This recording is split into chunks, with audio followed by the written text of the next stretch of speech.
Larry, this show is all about Alabama football and NASCAR. It's only natural we welcome you to the show. How's everything going? Roll Tide.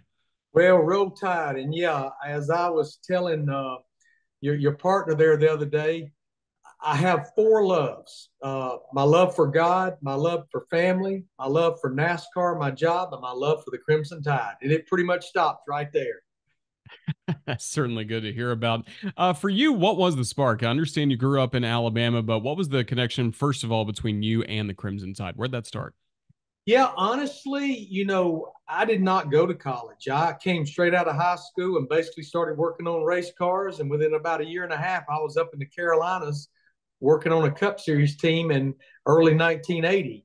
My mom and dad, I was an only child. They were huge Alabama fans, and I kind of inherited the love.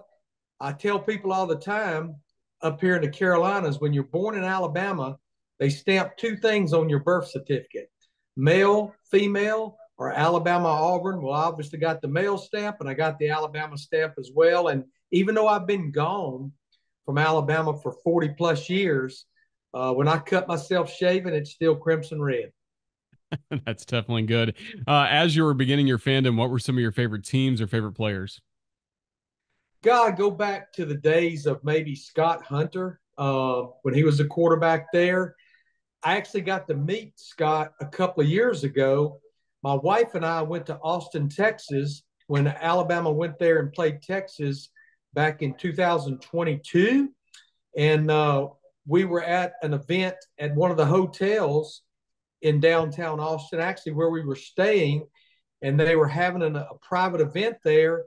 And somebody recognized me on the NASCAR side of things, invited me in, and I got to meet Scott Hunter, and we sat there and actually talked for probably 10 or 15 minutes. That's good. He's one of our favorites. We've had him on this show many, many times.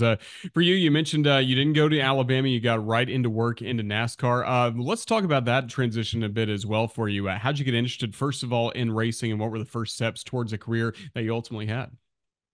Yeah, again, mentioning that I was an only child, and nobody in my family really had any kind of a racing background. Don't even know if anybody in the family knew even how to spell NASCAR. But my aunt and my grandfather, my mom's sister and my mom's dad, they were casual race fans. And my grandparents lived about 10 to 15 minutes walking distance from BIR, the local short track there in Birmingham. And every Friday night, my grandfather, my aunt, myself, we would walk down the hill to the racetrack and we'd watch the local races on Friday night. And we'd go faithfully. It always would end Labor Day weekend because also the fairgrounds was a high school football stadium, and they had to take the bleachers down on one side to be able to, or put the bleachers up to be able to have the football games. So eventually, my aunt got married, and her husband was a race fan. Then the four of us would go. Well, I want to say this was probably, I was still in high school. I want to say it was maybe 1975, 1976. They started a brand new division there called a street stock hobby division. It was as stock a race car as you could think about building. One page of rules, you got an old car, you were able to do a little work on the engine, a little work on the suspension. You took all the seats and the windows out, you put a few roll bars in it, put the fuel tank up in the truck, put a number on it, you had a race car. Well, my aunt was actually a little bit of a hot rodder. And again, her husband was a mechanic. And that night that this division started, my aunt looked at her husband and said, I'd like to do that. I could do that. Well, he kind of jokingly said, well, go find you some sponsors. We'll build you a race car. Well, I'm sure a lot because of being a female in a man's sport, she went out and rounded up more sponsors, and we almost had room on the car to put. So my racing career started in the basement of their house, building my aunt's street stock hobby car. That's really good. Was always the desire for you to build cars and eventually, yeah, you ran pit crews. Was that always the goal, or did you want to be a driver at one point as well?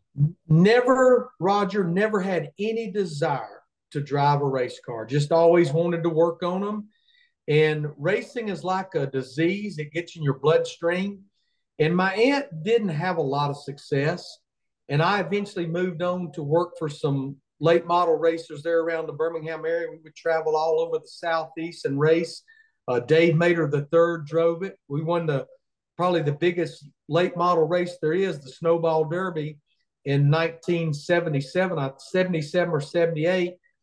And then I got the desire that I wanted to try to make a living at racing, and I didn't figure it was going to happen in Birmingham, Alabama. So mid-late 1980, I packed up and moved to the Carolinas kind of on a wing and a prayer. And that was 40-something years ago, and I'm still here. Certainly good. Now involved in broadcasting after really distinguished career as a crew chief for several teams in NASCAR. And it's interesting. We talk about pit crew for a moment. Over the last couple of weeks, we've talked to Paul Swan from Austin Dillon's car, as well as Telvin McClurkin, as well about their experience as football players, now tire carriers on a pit crew. And Alabama football players at the Geico race a few weeks ago in Talladega got to experience that. Do you like seeing former college athletes now in such critical roles on pit crews? I think it's very cool. The evolution of the pit crew, Roger, has changed so much, even really since my days as a crew chief. Most of my years, and remember, I was a crew chief up until 2000. Most of my years as a crew chief, we would hire the best mechanics and the best fabricators we could hire. And if we found time, let's go out in the parking lot and see if you can change a tire or jack a car or dump fuel or maybe carry a tire. You spin it ahead to today, these teams are hiring professional athletes to be pit crew members. Most of them don't even touch the race car. Their full-time job is a tire changer. Their full-time job is a jackman. Ray Evernham kind of changed the game in the late 90s. And of course, I still was a crew chief. He created the Rainbow Warriors. And the Rainbow Warriors, for the most part, were full-time pit crew members. People thought he was out of his mind. One, how can you afford to hire special people just to pit the race car? But he proved it paid dividends, and that's pretty much where we're at today with pit crews, even in the Truck Series and Xfinity Series, much less the Cup Series. Again, a lot of success for you as a crew chief. For me, I grew up a huge Dale Earnhardt Sr. fan, and so I've got to ask about the 1998 Daytona 500 when you're the crew chief of the number 3 team. What led to success, and what is still one of the most memorable Daytona 500s of all time? Well, I was fortunate enough to win 2 of them. We won it in 1992 with Davey Allison, the 28 car with Robert Yates Racing, and then spin it ahead 6 years later to be able to win it with Dale Earnhardt. And I knew going there in 1997 how bad he wanted to win that race. That man had won 30-something races at Daytona. He had won Xfinity, he'd won IROC, he'd won the Duel, the Clash, the July race. He just had not been able to close the deal on the 500. And he had come so close. I mean, think about 1990 with the cut tire going off into turn 3 on the last lap, running out of fuel, a blown engine. I think one year he even hit a seagull on the back straightaway and killed the nose of the car. So I knew how bad that man wanted to win it. My very first race with Dale in the 3 car was the 1997 Daytona 500. And we had a very up and down day on pit road, but somehow, some way, with the talent of Dale Earnhardt, with about 20 laps to go, we were leading. And I remember looking at Richard Childress and going, "What do you think, boss?" He said, been here way too many times. With about 12 laps to go, I kind of understood what he was talking about because our car coming up off 2 had picked up a push, and I think it was Dale Jarrett had got into our quarter panel and turned us, and we were barrel rolling down the back straightaway. So I totally understood what Richard had meant. But there was just something about this 98 Speed Week that was special. We built that car, Roger, in the summer of 1997. Even before the calendar year of 97 ended, we had already been in the wind tunnel with that car several times. We'd already been to Talladega and tested it several times with Dave Marcus. And the first time that Dale ever drove it was the January test at Daytona. And Dave Marcus had told me, he said, "Dale's going to love this car." And I think what made this car so special, and we don't know how or why. Back then, you built it with measuring tapes and looking at it with your thumb. Oh, that looks good. Nail it right there. I mean, we didn't have all the sophisticated equipment to be able to duplicate car to car to car. But what made this car so good, it maybe didn't have super fast straightaway speed, but it had super fast corner speed. When he would turn the steering wheel and go off into the corner, it didn't lose RPM. And that's what made that car so good. And I knew when we got down there that the only team that could beat us is if we beat ourselves, because the car was just so good. And it's almost like, Roger, the deeper we got into the speed week and the track lost grip, it's almost like the better that car got. But there was one little hiccup. Dale, excuse me, Dale was fighting a stomach virus. And we won the dual race on Thursday. I think we pretty handily won it. And I knew he was not feeling good. So in victory lane, he actually felt so bad he sat down beside the car. And I said, "You don't feel very good, do you?" He said, "Larry, I feel like I've been hit by a freight train." I said, "Okay, I got a plan for you." I said, "There's 2 practices tomorrow on Friday. Why don't we skip the morning practice? We'll go ahead and put our 500 race engine in there. If you'll come out here tomorrow afternoon and we'll just run a few laps just to make sure no leaks, no vibrations, no nothing. And then we've got final practice after the Xfinity Series race on Saturday. We'll get serious and we'll be ready to go." He said, "Sounds great to me." So we got our engine put in, and this was a great plan until about 15 minutes before that Friday afternoon practice. One of those good old afternoon Florida thunderstorms moved in. Scratch that practice. That's okay. We still got an hour on Saturday. So the Xfinity Series race runs. Dale's feeling better. And we get ready to run this final practice. Happy hour, we called it. Well, he leaves the garage area, leaves pit road. He didn't even get down pit road. He said, "Something's wrong with this engine." It's like, ah. So he came back around, pulled in the garage. We raised the hood. The engine guys looked, make sure there wasn't a spark plug wire or something off. They changed all the spark plugs, just kind of looked everything over, put the hood down. He leaves pit road. He doesn't even get halfway down the back straightaway. He says, "Guys, I'm telling you, there's something wrong with this engine." So pulls back in the garage. They raise the hood again. They pull the valve covers off. And now we know what's going on. It had a broke rocker arm and a bent push rod.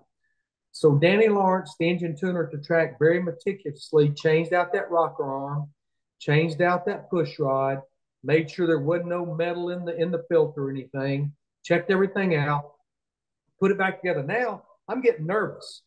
Happy hour is halfway over, and we still have not turned a lap. The last lap we turned was the last lap of the dual race on Thursday. So anyhow, he goes out there and he makes about a 20-lap run, and Roger, the car is the best it's been. But I'm a big why person. Why did that rocker arm break and that push rod bend? So we made the executive decision after practice to put our backup engine in there, a fresh motor. And when we took the green flag Sunday for the Daytona 598, that motor was seeing its very first lap, but it obviously all worked out. It certainly did. Thank you for telling that story. A great moment. And only a few years later, you'd be back at the Daytona 500, but no longer on pit road, but in the broadcast booth, a spot you've remained along with some studio work ever since then. Just what led to your time in broadcasting? How much have you enjoyed getting to experience NASCAR from the booth? Well, it was the toughest decision my family and I had to make. You know, I never saw myself, Roger, doing anything but being a crew chief. I figured right before they lowered me 6 foot under, I'd probably say 4 tires next stop. That's just what I saw my life as, because I loved it. But when the new broadcast package came about for 2001, it all was signed, sealed, and delivered in November of 1999, over a year out. And I remember it like it was yesterday. December of 99, I was in the body shop with a fabricator and our body guy, and we were working on our 500 car for 2000. And I got paged to the phone, and I came out of the body shop and walked around and picked up a phone, and it was an Australian speaking gentleman. Introduced himself as David Hill, the chairman of Fox Sports. And I had done a little bit of part-time broadcasting, but I really just did it for fun. Did it on the off weekends. We had a lot more off weekends back in. I would do an Xfinity Series race or a Truck Series race, or I might do it on Saturday before a Cup race. Didn't make a lot of money, enjoyed it, but never saw myself doing it. So anyhow, David introduced himself and said that, I'm sure you're aware, we've got the new package starting in 2001. We've already secured Darrell Waltrip as our driver analyst. And we've watched some tapes of some stuff you've done. We like what we see. We would at least like to pursue conversations with you. I didn't even know how to answer. And he told me, he said, hey, there's no rush. Get through the holidays. Let's get into 2000, and we'll reach back out to you in the spring. And sure enough, they did. And what they lined up was the Xfinity Series race at Charlotte in May, one coming up here in about 2 weeks. They kind of secured an area in the Speedway Club, and for about 50 laps of the Xfinity Series race, they took myself and Darrell Waltrip, and actually Rick Allen. Mike Joy had not been hired at that point. We went to the Speedway Club, and we just did 50 laps of the Xfinity Series race. Call it an audition, call it whatever you want to call it. And they said they'd be back in touch. And sure enough, they reached back out to me about a month later and said, we love what you did. We love the chemistry you and DW had. We'd like to continue these talks. And my wife and I wished I had $1 for every hour we sat in our living room or in our kitchen and waited out. And Roger, there's probably 2 or 3 reasons I ended up doing it. They were offering me a 2-year deal. And I said, you know what? If I go do it, and after 2 years, they don't like me or I don't like them, I can do what many football coaches have done. I can go back. But the other reasons, I just felt like if I didn't pursue it, I'd always second guess what if, because the opportunity may never come back again. And that was probably the third reason. If I didn't do it, the opportunity would never be there again, because it's going to be a very small group of people that does this for NASCAR. So late July, early August, Linda, my wife, and I made the decision. I've got to say it's one we made 24 years ago, and I've never looked back on it. Still miss being a crew chief. The good news is I'm now crew chief for all 36 teams. I just don't have to take the heat for a bad call on Sunday. I think Coach Saban's starting to enjoy that as well when he was getting ready for the NFL draft, part of the coverage that ABC had. And do you feel like that will help someone like him fuel that competitive itch, just trying to learn everything about some of these key matchups he'll be talking about on College Game Day? Everybody's different, but he's going to go through some different emotions. I remember being at Daytona for Speed Weeks for the first day of practice, and Mike Joy and Darrell and I were up in that booth, and those cars rolled out on pit road for practice. I went, oh my gosh, what have I done? This does not feel right. But it didn't take long to kind of get that out of my system. Nick's probably different. We know he's a very special breed. But I would say the first time that Kalen DeBoer leads that team out of that tunnel, especially in Tuscaloosa, he's going to probably go, what did I do here? He'll probably have some mixed feelings. Definitely understand that. As we continue throughout this NASCAR season, we've seen some tremendous finishes already this year, some thrilling racing. Just what have you enjoyed most about 2024 on the track? We definitely are back to some domination, but it's not one driver. It's not one team. It's pretty much Toyota, which is Joe Gibbs Racing with a little bit of sprinkle of 2311, and Hendrick Motorsports.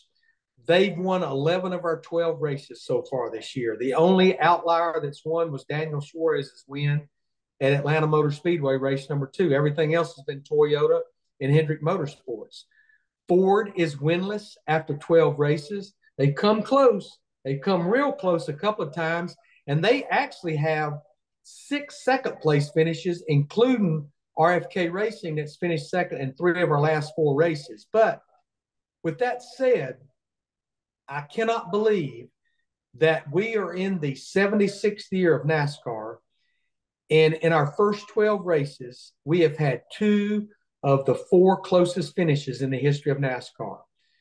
Daniel Suarez over Ryan Blaney at Atlanta, 0.003 of a second. And most recently, Kansas, Kyle Larson over Chris Buescher, 0.001 of a second, which somebody much smarter than me computed that out. I guess 0.001 of a second at the speeds they're running at Kansas is 3 inches. 3 inches. That's why they had to go to that image of that camera that takes about 6,000 to 8,000 shots every second to be able to determine who won that race at Kansas. It really was a thrilling finish. And we'll finish up this conversation going back to you and your love for Alabama football, just all throughout your years, whether as a crew chief or in the broadcasting booth. How much did you enjoy Alabama football success and some bragging rights around the garage? Who were some other Alabama fans that were kind of on your side, or some fans of other schools you enjoyed needling throughout the years after Alabama beat their teams?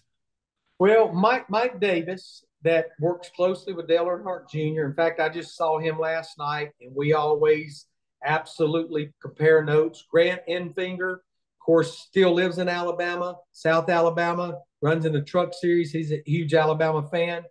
Have a lot of fun with Brad Keselowski, who is a huge Michigan fan. But as we know, Brad got the last laugh this past off season. There's a lot of Texas guys in the garage area. I got the laugh on them in 2022. They got the laugh on me in 2023. But yeah, I love the Crimson Tide.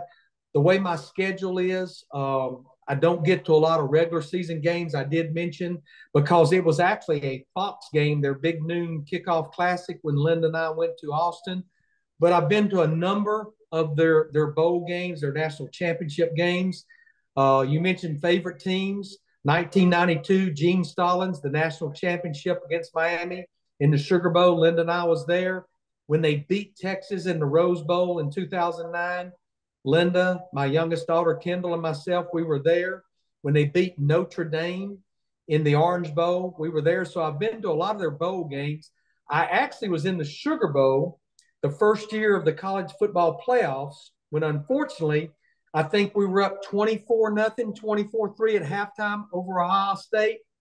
The end was not very good, but I'm anxious to see what this team's going to be like. Glad Jalen Milroe is going to return. I've got to learn some of these new names because we've got a lot of new guys that's come along. Glad to see Malachi Moore is back, though, on defense. You know, the biggest position I'm the most nervous about, Roger, because before Will Reichert came there, I was nervous on extra points. It's like, can we make this extra point? And for this guy to set an NCAA record, 547 points, and now Will's gone, who's going to have to kick that football through the uprights? I'm back nervous about that again. But, you know, I'm excited about Kalen DeBoer. I hated to see Nick Saban leave, but I'm happy for him and Terry Saban. You know, they've earned this right to live the next chapter in their lives. But when I heard that we had hired Kalen DeBoer, I went, I didn't even know he was available. This is a great hire. You know, honestly, I think Kalen can coach as well as Nick Saban. I think the question out there, does he have the leadership and can he recruit? We know that's the key, that recruiting. We know nobody did that better than Nick Saban for all those years down there in Tuscaloosa. Very well said. Well, Larry Mack, we've really enjoyed catching up with you over this past few minutes, getting to hear about your NASCAR career, your love of Alabama football, and we'll have to do this again coming up in the fall sometime and check in with you and get your thoughts on Tide football because you break it down really well, even have the stats memorized for Will Reichard. We really like that. Just really enjoyed our conversation, Larry. Hope you and the team have all the best. We're thrilled for this continuing partnership between Alabama and NASCAR, but thank you. Roll Tide. No, absolutely. No, the reason those numbers on Will are embedded in my mind is because I lived those years where we couldn't even kick an extra point. We'd have been better off to win for a 2-point conversion. But yeah, I'm excited. The way my schedule might be working out here in the fall, I may be able to come to T-Town and attend a couple of home games, hopefully. But Absolutely, roll tide. The next chapter in Tuscaloosa.